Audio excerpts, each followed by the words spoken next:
Children should feel unconditionally valued and accepted, regardless of their birth circumstance, their race, or abilities.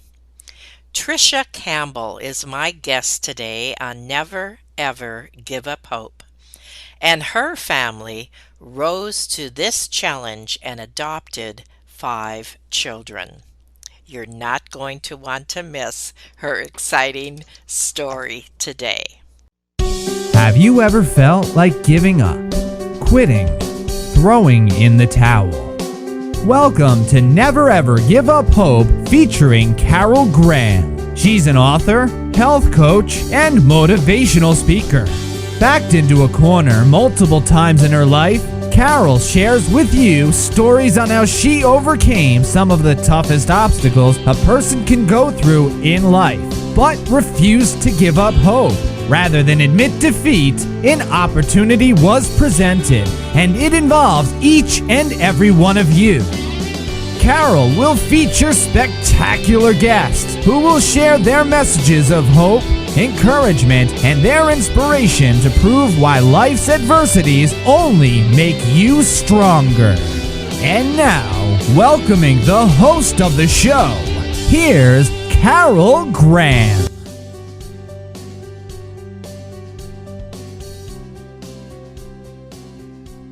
Welcome, Trisha. So nice to have you on Never Ever Give Up Hope today. Thank you for having me, Carol. The first question that I have is, tell us how this all came about. We had 3 biological kids to begin with. My husband and I met in college and married after we both got out. And when I was in college, I had worked on a hunger project down in Mexico. And during that particular project, we would go to a couple of different orphanages, a couple of different dumps, and actually even the jail, because they don't feed the people in jail. They expect the families to take care of that. Yeah, it's kind of wild. It's really a developing country down there. At the orphanages, the nuns really only had time to get around and change everybody and clean the clothes and feed the kids, and they start over again. You know, I found myself really trying to give tactile attention to children because they just didn't have time to make eye contact, have a conversation or whatever. And a lot of times I'd find myself rocking one in one arm, one in another arm, and rocking another one with my foot just so that they knew someone was there, right? And I came to the conclusion when I was doing this project that I really thought someday I wanted to adopt, that I just wanted to be part of the solution to this problem. And so when my then boyfriend came down to visit me, and I was living in San Diego, he came to visit me and he asked me to marry him. And I told him, I love you. I would love to say yes, but I can't say yes until I tell you something. And I ultimately made the poor guy wait a couple days for my answer, but I had to go show him. And so I brought him down to Tijuana. I showed him the whole situation and everything. And I told him what I really felt strongly about, that I said, I feel like my life is going to take this direction. And he felt similarly. So we became engaged.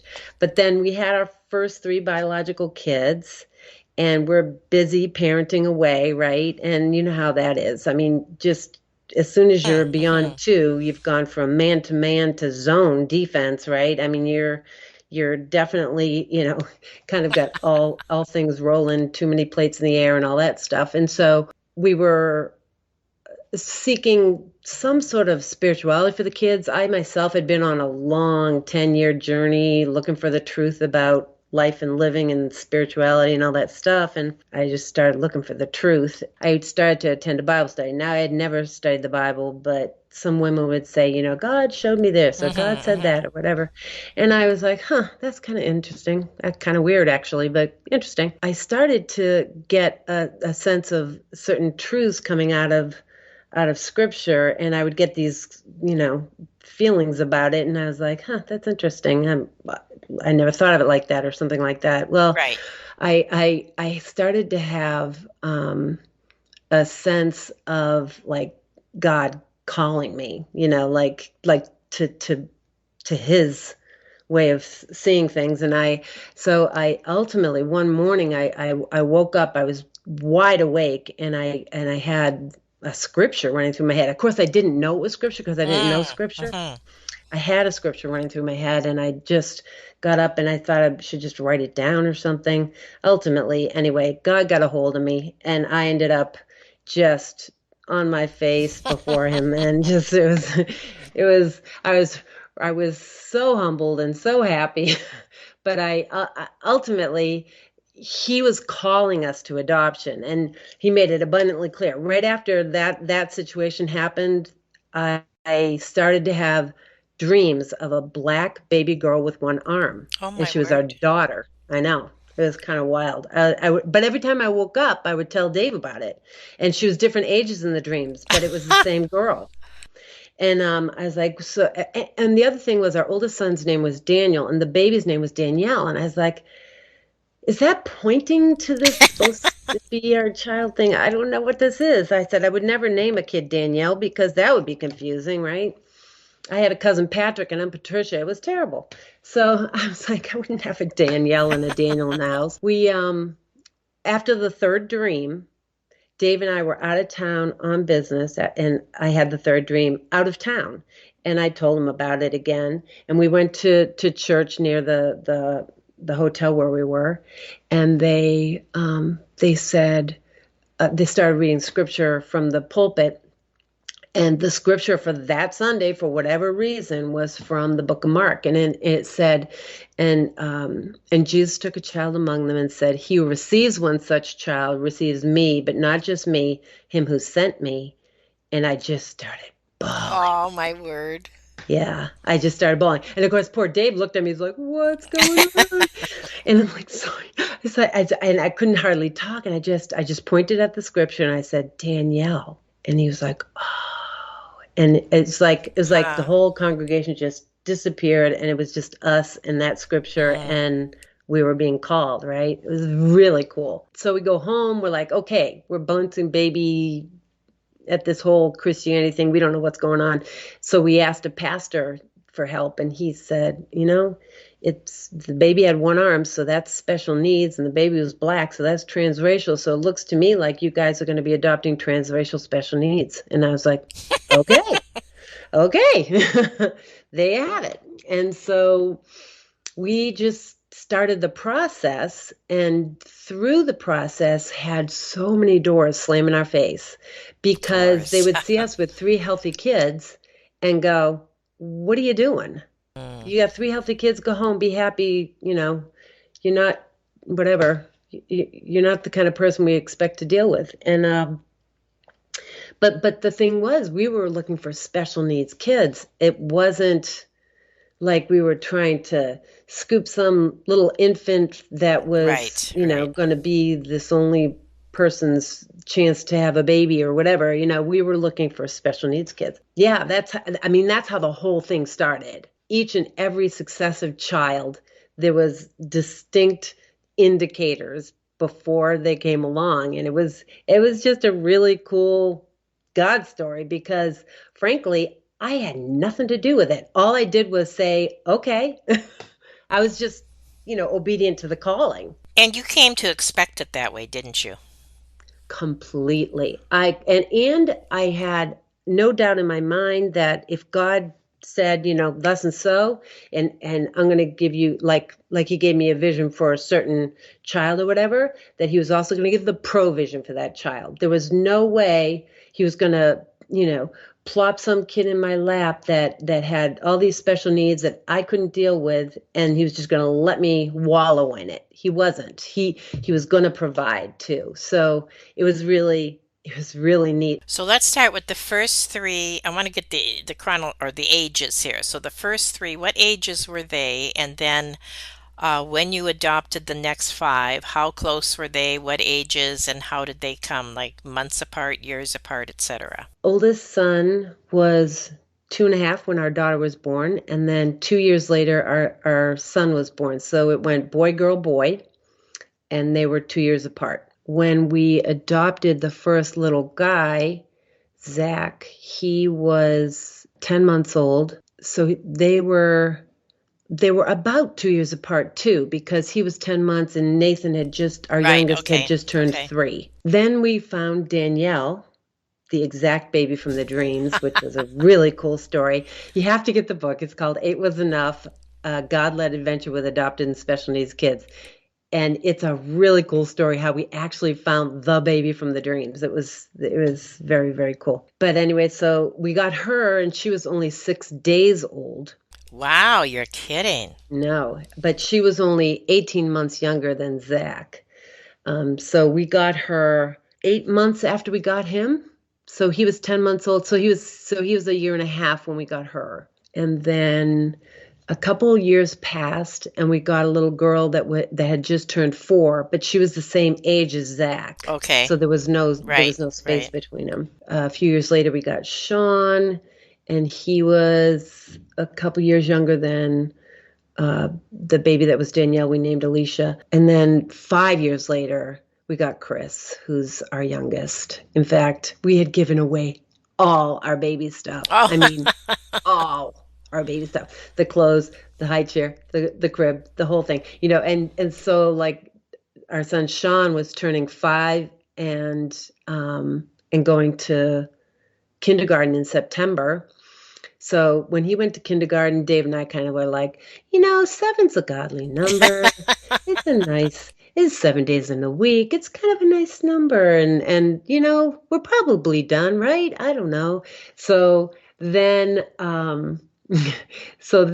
in October, I get a call from Children's Services that one of our adopted daughters had a baby brother in the nursery and they needed him out of there that day. So I literally got a call at 9 a.m. He was home by nightfall, and I picked him up in a car seat with a tag still attached. The box was in my trunk.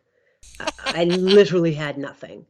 And so I just, grabbed some formula, grabbed some diapers, a little bit of this, a little bit of that. You can get by for a couple of days with a baby, right? And the cool thing was my husband was home teaching a small home group. And so there were a bunch of people from the church at our house, and they found out about the baby, and it went like wildfire through the church. aw. Like, Campbell's got another baby. Everything walked in the door the next day. And I mean, everything. We got the cribs, the high chair, the swing, the stroller, you name it, it walked in the door. It was really, Wow. really That's cool, amazing. miraculous provision. So that's how the kids are. I mean, the kids span 14 years. So at one point they were 0 to 14, and now Chris was going to be 23 and Daniel's 37. So yeah, time marches on. No kidding. Now, their special needs, are they all like physical or mental? Varies when you adopt. I don't know if you're familiar with the whole process, but I know you have adopted. But in our process, our home study, they had an extremely exhaustive list of various birth circumstances that you could come across, and they would let you Mm, say, I can accept that, I'd think about that, or I absolutely couldn't do that. right.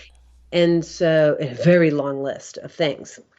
And really, Dave and I were very much wide open. We just said the only thing that we knew we couldn't handle was orthopedic issues that would go beyond like kindergarten or whatever, because we Okay. both had kind of crummy backs, and we couldn't see ourselves lifting school-aged children into the car or hoisting wheelchairs and that kind of thing. Right. It just Makes didn't, sense. Yeah. yeah. But other than that, we were like, I don't know Braille, but I could learn Braille. I don't know sign language, but I could learn sign language. I don't know, whatever. It just, Right. whatever.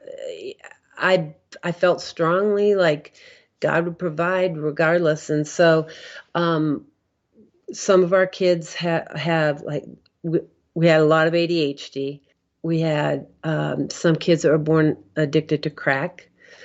Some kids born with syphilis. One is autistic.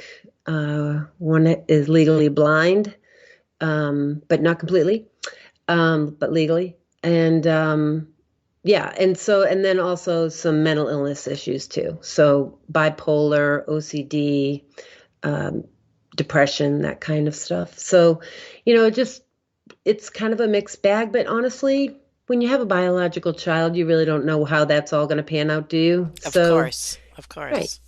So, And so you just went with the punches. You just, wherever it was going to yeah. take you, you learned what you needed to learn. You did and my guess is the children probably helped as well, did they not? The ones that were Oh, already, absolutely. yes. Yes. And the funny thing was our pediatrician was all on board. He totally saw how our family rolled, and we ultimately were really good friends with our pediatrician. Like, he'd come over for dinner, whatever. He said, you're going to have to be really careful with their sex ed. They think they walk in the door.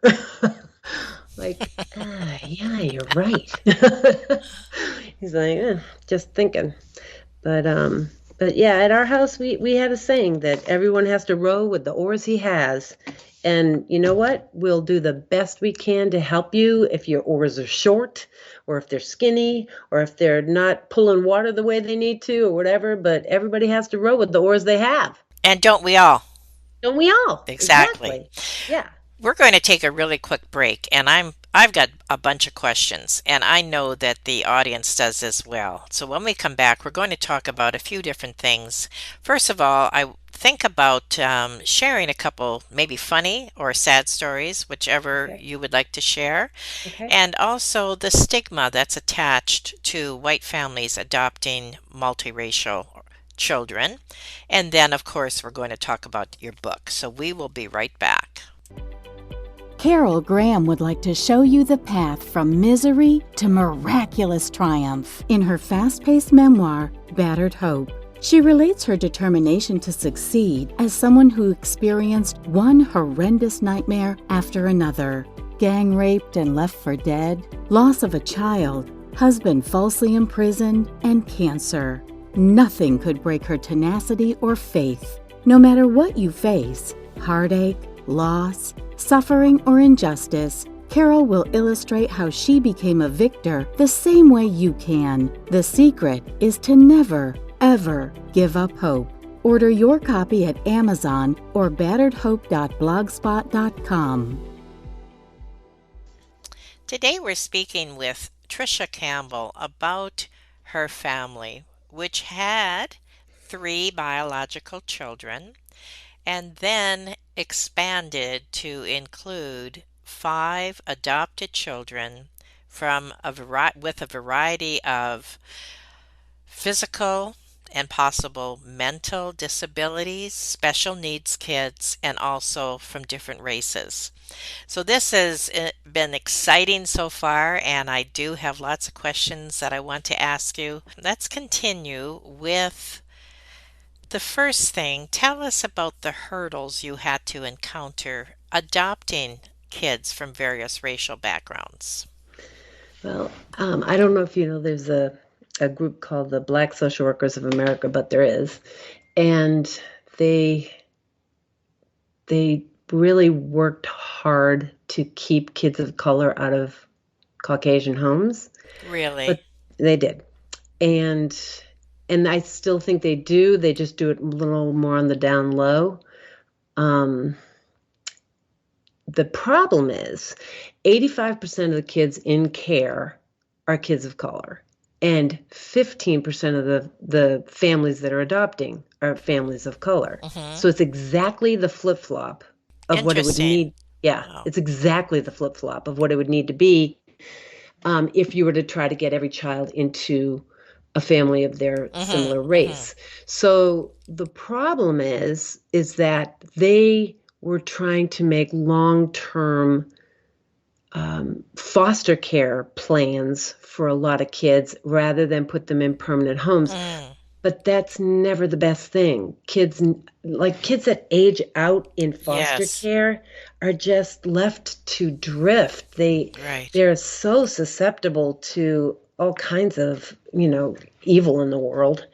And so we came across some pretty significant hurdles that way, but God brought them down. I mean, it was really hard though. It was really hard. Sometimes sometimes just really hard. And then, and that's just the social workers. That's not even out in public, right? So like I'd be out in public and somebody would just make a comment as if I needed their comment. No kidding. No kidding. Like, and they would do it really on the slide.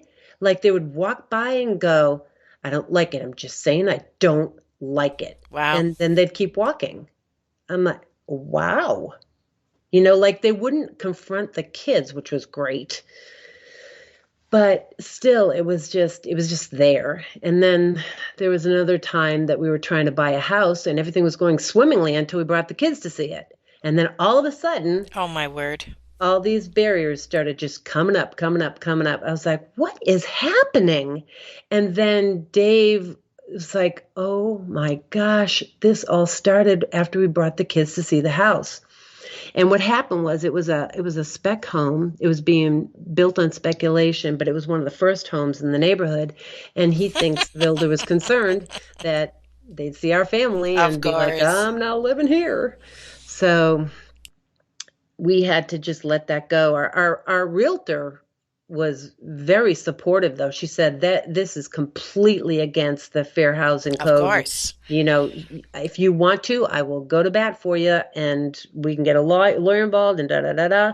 And we just decided to let it go and to just back away, and we did. But things like that happen, you know, it just is what it is. But the bottom line is we always told the kids, you know, race really matters to racists. I mean, the rest of us care about character. The rest of us care about, you know, what's on the inside of a person. I mean, let's face it, your heritage, it's very nice to be proud of your heritage or whatever, but it's certainly not the most important thing about a person because you had nothing to do with it. Right. You had nothing to do with it.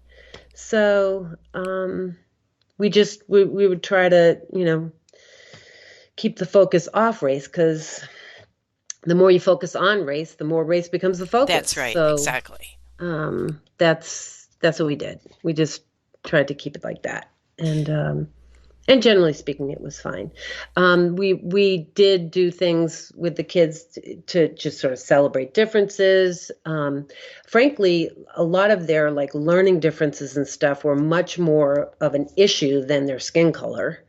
You know, we had some kids that had very low IQs and stuff, and that was hard. I mean, that is far more defining of a person than what colors your skin, or what color's your hair, or what's your hair texture, or whatever. And there are kids. So, you know, like I learned how to do hair, and I was quite good at it. And I learned how to, you know, take care of their skin and stuff. And really, like one time I had one of our daughters she wanted to have dreadlocks, which is I don't know if you're familiar with it, but it's a really permanent choice because you have to let them mat and stuff.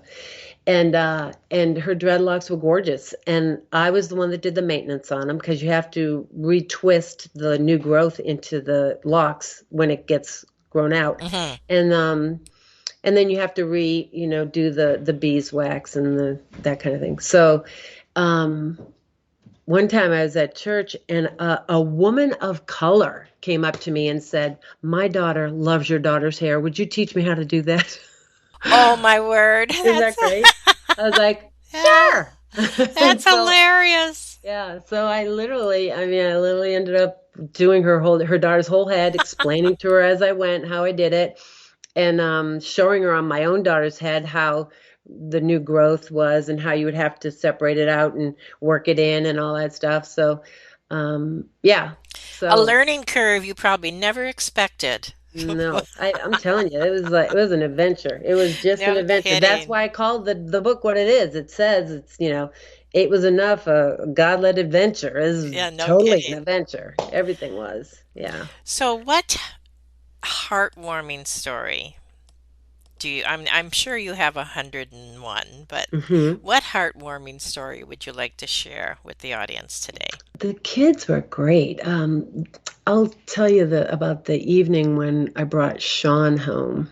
He was our seventh child, and I had been waiting all day for a phone call. We had a foster license as well as adopting, so we would get foster calls, and there was a foster home that was being broken up for abuse, and they were trying to figure out where the kids were going to go. They were considering our family for two of them because the two oldest boys were actually pretty bonded, and they were only 2 and 1. I think they were more like 2.5, 1.5. But then the other two children in that home were 10 months and newborn. And the home was being broken up because ligature marks were found on the 10-month-old, which means he had been tethered to a crib or something. Oh, my word. I know, it was awful. And then, so they were thinking that the oldest two were going to come to us, but they were trying to decide what to do with that. And ultimately, we got the oldest child, and they decided he would never go back to being a child if they let the next one down come, because he had been taking care of him, and that he would never revert to childhood himself if he thought he was still needing to take care of him. Oh my goodness, isn't that interesting? Isn't it? Huh. Yeah. And that happens for a lot of kids, unfortunately. Siblings, the oldest siblings have a very hard time, even when they're now out of the bad situation. They have a hard time giving up the reins of parenthood because they had to take them in such a traumatic way. The trauma ended up ingraining it in them so much emotionally that they have a very hard time reverting back to childhood and just being a kid. So anyway, so this little guy, I went to go get him down at Children's Services downtown, and Dave stayed home to tell the kids what was up and get dinner ready and all that stuff, get homework done. And so I'm coming back with Sean, and it's a beautiful snowy night, and we pulled into the driveway. All the kids were out in their snow clothes playing in the snow. And I pulled in the Jeep, and they just surrounded the Jeep, and like they're all trying to see him and trying to, then just waving at him. And he was like, "What is going on?" Because he was the oldest kid in his foster home, so he didn't know who these big kids were. Right.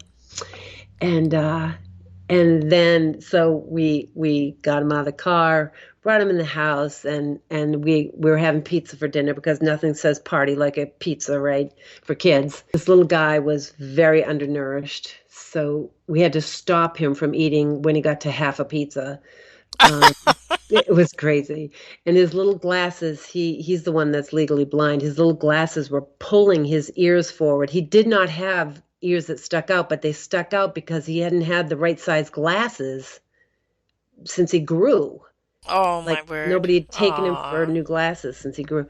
Anyway, I go on high alert when we got a new kid. I'm like making a mental list. Okay, that has to change. That has to change. That has to change. And at the same time, I make a list of that has to stay the same. That has to stay the same.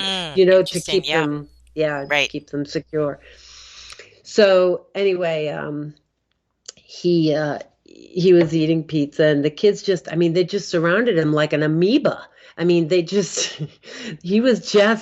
He became a Campbell kid, right? Just there, it was just really cool. And I found out later, and I didn't notice because I was on high alert. I was doing my mommy thing, that a woman was there from our church that was visiting a couple that we had allowed to live in our carriage house apartment. This young couple were newlyweds, and they were having trouble because they were living with family, and it wasn't a good thing for their fledgling marriage. And so we offered them to live in our carriage house. So anyway, this lady was visiting them. They came down to see the new little guy. She came with them, and she said, "I just couldn't believe. I knew that you and Dave would be able to just unconditionally love and accept a new child, but I just watched the kids," and she said, and tears just ran down my face. Aw.